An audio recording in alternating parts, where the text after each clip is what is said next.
In the aftermath of the floods that affected a lot of the southern coastal part of our country, I deemed it necessary for us to have a national security meeting to discuss the issues arising out of that natural disaster. It's become a recurring incident, but of course this was far worse than any that we have seen, both because of the vagaries of climate change. It looks like increasingly every year the rainfall is getting heavier, and it means that we have to see what mitigation measures to put in place.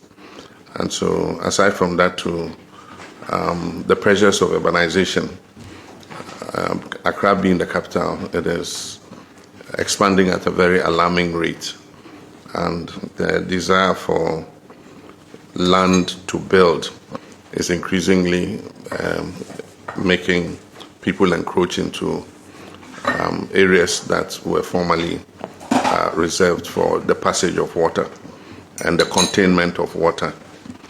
And so,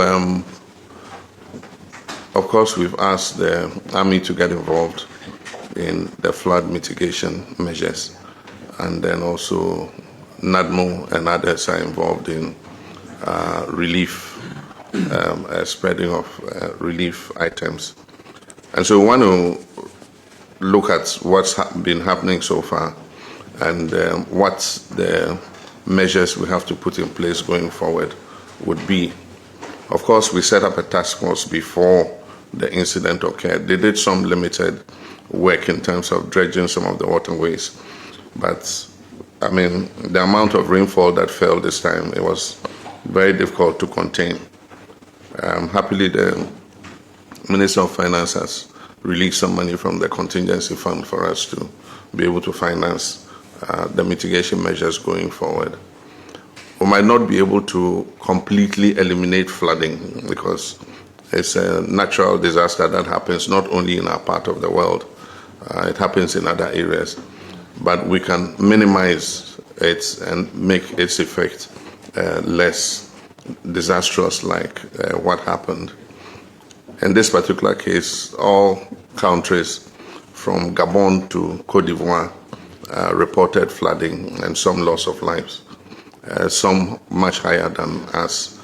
And like we Christians say, in everything we give thanks.